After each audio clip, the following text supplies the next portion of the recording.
নমস্কার বন্ধুরা, মিমিস কিচেনে আপনাদেরকে আরেকবার স্বাগত জানাই। আজ আমি আপনাদেরকে কুলের আচার বানিয়ে দেখাবো। এখানে আমি মোটামুটি 500 গ্রাম মতন কুল নিয়েছি। আর আমি কিছু ভাজা মশলা করে নেব, যেমন ধনে, মৌরি, জিরে, শুকনো লঙ্কা আর কিছু পরিমাণে মেথি। এটাকে আমি ভালো করে আগে শুকনো খোলায় নেড়ে একটা ড্রাই রোস্ট মশলা আমি তৈরি করে নেব। প্রথমে আমি শুকনো লঙ্কাগুলো আগে একটু নেড়ে নিচ্ছি। এরপর একসাথে সব মশলাগুলো আমি দিয়ে দিলাম। এবার ভালো করে ভেজে নেব।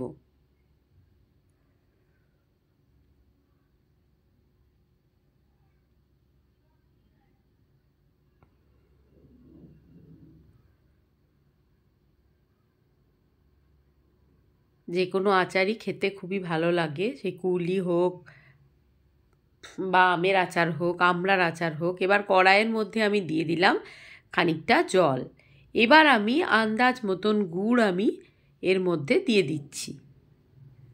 আপনারা চাইলে চিনি দিয়েও করতে পারেন, কিন্তু আমার মনে হয় আচার না গুড় দিয়েই বেশি ভালো লাগে। কুলটা যেহেতু খুব বেশি টক ছিল, তাই গুড়টা একটু বেশি করেই দিচ্ছি, নাহলে টক ভাবটা যাবে না।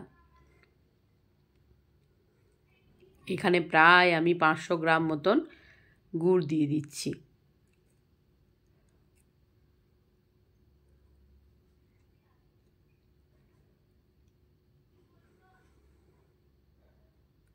গুড়টা যেহেতু ডালা ডালা, তাই আমি একটু নরম করে নেব।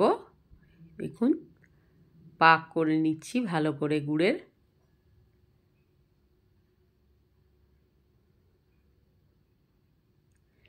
এবার আর একটা কড়াই বসিয়ে দিয়েছি। এবার কড়াইয়ের মধ্যে আমি দিয়ে দেব সর্ষের তেল। খানিকটা পরিমাণে সর্ষের তেল দিয়ে দিলাম। এবারে আমি ওর মধ্যে দিয়ে দেবো শুকনো লঙ্কা আর 5 ফোড়ন। ফোড়নটা ভালো করে গরম করে নিতে হবে।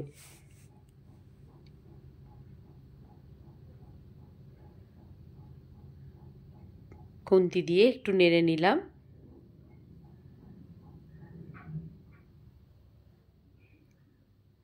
এবার আমি যে কুলগুলো আছে সেই কুলগুলোকে আমি একটু ফাটিয়ে নিয়েছি, ভালো করে ধুয়ে নিয়েছিলাম। ধুয়ে আমি ফাটিয়ে নিয়েছি, বোটাগুলো ছাড়িয়ে নিয়েছিলাম। এবার আমি কড়াইয়ের মধ্যে দিয়ে দিলাম। এবার ভালো করে নাড়াচাড়া করে নিচ্ছি।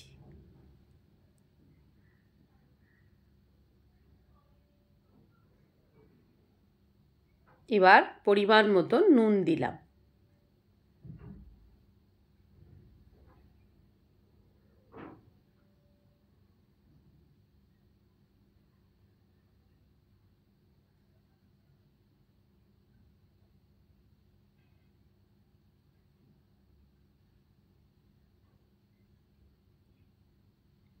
একবার করে খুন্তি দিয়ে নেড়ে নিচ্ছি, যাতে তলায় লেগে না যায়।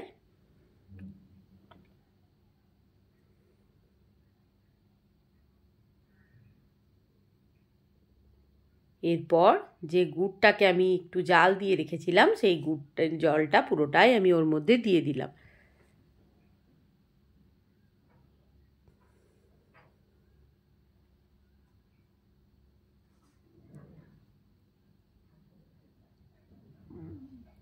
এবার কুলটা ভালো করে গুড়ের মধ্যে জাল হবে।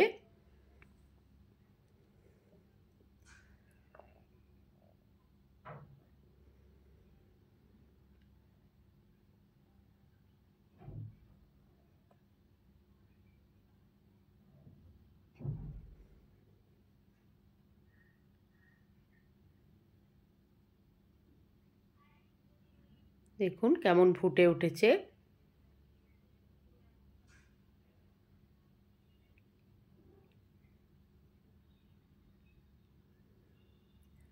কার কার কুলের আচার খেতে ভালো লাগে, বা কারা এরকমভাবে কুলের আচার বাড়িতে বানিয়েছেন, অবশ্যই কমেন্ট করে জানাতে ভুলবেন না। আমার যেমন কুলের আচার খুব পছন্দের। এরপর যে ড্রাই রোস্ট মশলাটা করেছিলাম, সেটা আমি গ্রাইন্ডারের মধ্যে একটু ঘুরিয়ে নিয়েছি, গুঁড়োটা করে নিয়েছি আর কি গ্রাইন্ডারের মধ্যে।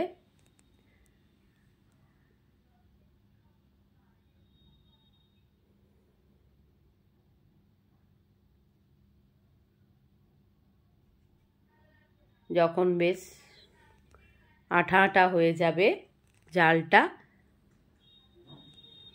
তখন আমি গ্যাসটাকে বন্ধ করে দেব আর ওপর দিয়ে যে যা ড্রাই রোস্ট মশলাটা আমি বানিয়ে রেখেছি সেটা ওপর থেকে ছড়িয়ে দেব। এবার আমি দিলাম অল্প পরিমাণে একটুখানি বিট লবণ।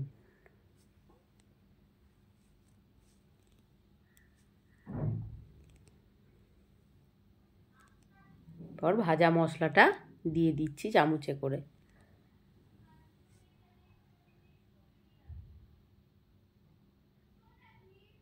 মিশিয়ে নিচ্ছি খুন্তি দিয়ে। একটা খুব সুন্দর গন্ধ উঠেছে। মৌরি, ধনে, মেথি, জিরে, শুকনো লঙ্কা সব মিলে একটা সুন্দর গন্ধ উঠে গেছে।